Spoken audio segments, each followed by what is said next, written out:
할렐루야. 오늘 4월 27일 목요일날 아침입니다. 하나님의 돌보심과 도우심, 은총과 은혜가 항상 차고 넘치시기를 축원합니다. 오늘은 하나님의 주신 것에 대해서 하나님께서 응답하시는 믿음에 대해서 응답하시고 하나님에 대한 철저한 신뢰를 가진 사람에게 응답하시는 하나님의 응답에 대해서 같이 한번 생각해 보려고 합니다.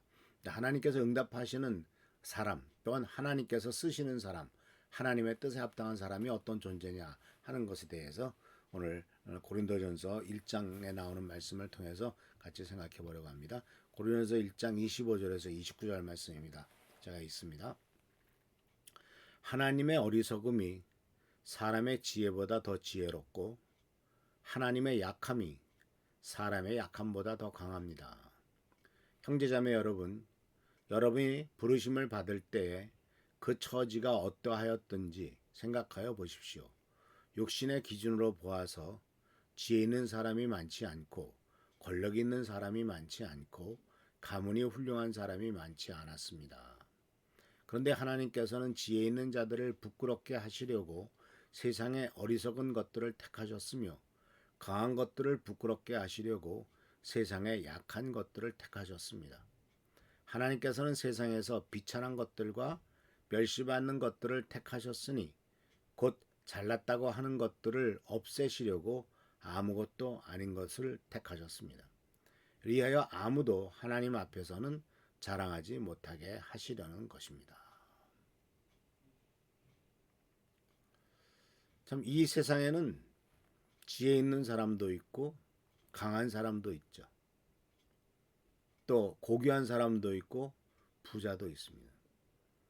그리고 이 세상에는 그러한 사람들이 성공하고 그런 사람들을 귀중하게 여기고 그런 사람들을 다 잘났다고 생각을 합니다. 근데 하나님께서 보시는 눈은 인간이 추구하는 것과 하나님이 보시는 눈은 180도 다르다라는 것을 오늘 이 고린도전서 1장 말씀을 통해서 말씀하고 계십니다. 그 전제 조건이 바로 뭐냐면 하나님이 아무리 어리석어도 아무리 똑똑한 인간보다는 낫다는 것이죠. 또 아무리 하나님이 연약해 보이셔도 인간이 아무리 강해도 하나님의 연약함을 따라갈 수가 없다라는 것. 왜냐하면 하나님은 이 세상을 창조하신 분이시고 이 세상을 지으신 분이시며 모든 것들을 다 손아귀에 쥐고 계신 분이십니다. 사실 세상의 물건 하나하나 또는 하나님께서 만드신 피조물 하나하나를 뜯어보면 인간의 아이디어나 인간의 생각으로는 도저히 따라갈 수가 없습니다. 인간들은 가끔 자기가 뭔가를 창조해 보려고 하죠. 그래서 아주 확실하지 않지만 외계인들이 있을 거다라고 생각하는데 한 번도 본 적이 없거든요. 그거 다 사람 비슷하게 만들어냅니다. 어떻게 사람이 만들어졌을까? 신비하죠. 전에 우리 최재형 목사나 우리 딸 주연이나 아기를 가졌다라고 했을 때 그 아기가 엄마 뱃속에서 1mm, 2mm 밖에 안 되는 존재였죠. 근데 1mm, 2mm 밖에 안 되는데도 그것이 그 바로 잉태가 되었을 때는 엄마의 몸의 변화가 시작되고 또 아기를 가졌다라는 것을 알게 됩니다. 불과 2mm예요. 손톱 끝에서 올라가지도 않을 만큼 작은, 눈에 보이지도 않을 만큼 작은 존재인데 그 2mm 밖에 안 돼, 1mm, 2mm 밖에 안 되는 존재가 9달이 지나면은 한 30cm 정도 키가 커지고 엄마 뱃속에서 자라서 인간에 대해서 나오는 것 아니겠습니까? 그 하나하나를 생각하면은 정말 얼마나 신비로운지 몰라요. 근데 인간의 지혜로 그걸 만들어낼 수가 있겠습니까?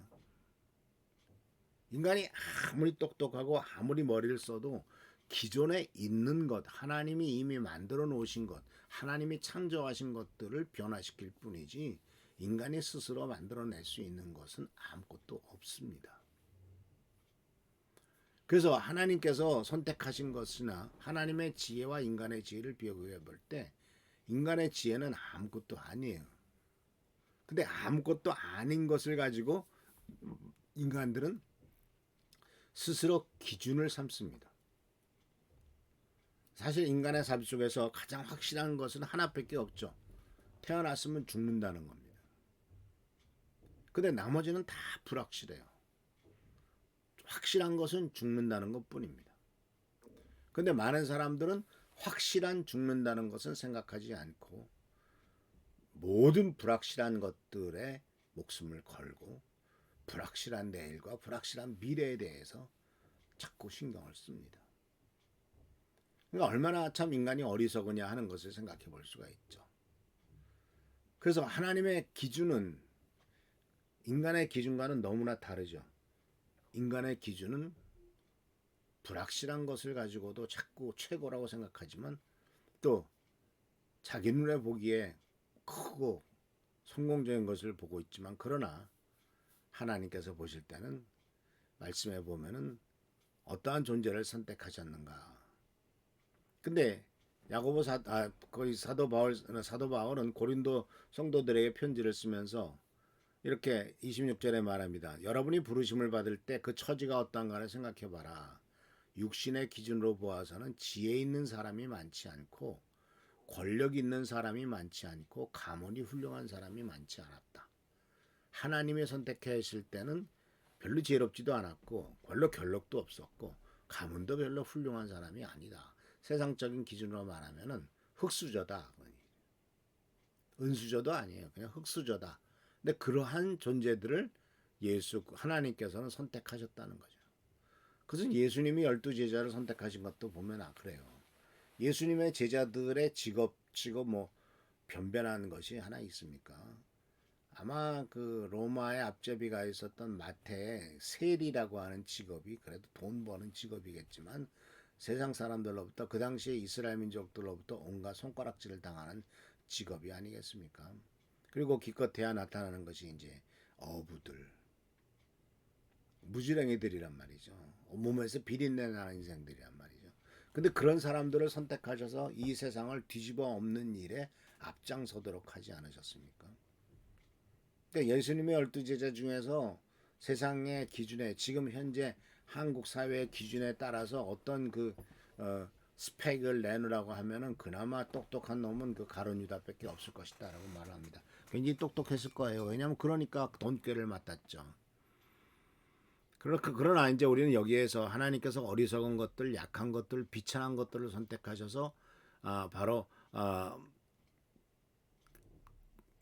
지혜 있는 자를 부끄럽게 하시고 세상의 어리석은 것들을 택하셨고 강한 것들을 부끄럽게 하시려고 세상의 약한 것들을 택하셨고 비천한 것들과 멸시받는 것들을 택하셔서 잘났다고 하는 것들을 없애버리시고 아무것도 그러기 위해서 아무것도 아닌 것을 선택하셨다라는 말이죠. 그래서 그렇지만 이렇게 선택받은 존재에 대해서 아무것도 아니다라고 출발은 그렇다는 얘기죠. 그러나 그 끝도 그렇다는 얘기는 아닙니다. 출발이 나쁘다고 해서 끝도 나쁘란 법은 없습니다. 무지렁이로 태어나고 흙수저로 태어났다고 해서 끝까지 그렇게 살아란 법은 없죠. 예수 그리스도의 자녀들인 우리들은 그렇게 되진 않습니다. 그래서 연약하고 부족하지만 하나님이 선택하셨고 이것은 모두가 다 하나님의 영광을 드러내기 위한 길이었고 또 결국은 목적은 뭐냐면 인간아 너희는 아무것도 아니다. 죽음은 끝날 존재인데 뭘 그렇게 너희 인생을 자랑하냐? 너희는 오직 하나님만 자랑해라. 그 연약하고 부족한 질그릇 같은 너희 안에서 역사하셔서 위대한 일을 이루시는 너희 하나님을 자랑하라는 것이 하나님의 뜻입니다. 그래서 연약함을 자랑하라고 말하고 있고 부족함을 자랑하라고. 왜? 나는 부족하지만 하나님이 역사하셔서 위대한 일을 이루셨으니까. 하나님의 위대하심을 드러내기 위해서 나를 사용하시니까 그 하나님의 위대함을 증언하고 하나님의 위대함 속으로 나아가라고 요구하고 계신 것이 바로 주님의 말씀이다 하는 사실입니다.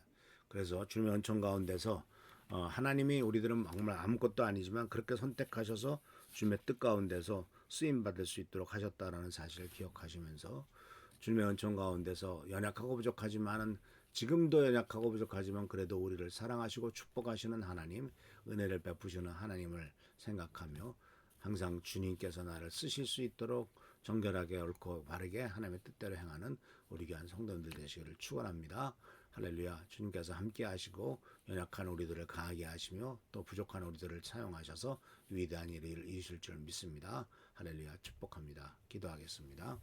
오늘도 주께서 함께 하시는 은혜를 감사드립니다. 연약하고 부족하지만 항상 우리를 사랑하시고 축복하시며 채워주시며 인도하십니다. 이 주님의 은총 가운데 나가도록 하시고 부족함이 없도록 역사옵소서. 금주도 주님의 큰 축복 가운데 잘 보낼 수 있도록 도와주시기를 바라옵고 예수 그리스도의 이름으로 축복하며 간절히 기도하옵나이다. 아멘. 오늘도 하나님의 은혜와 은총 가운데 승리하는 여러분 되시기를 축원합니다. 할렐루야. 축복합니다.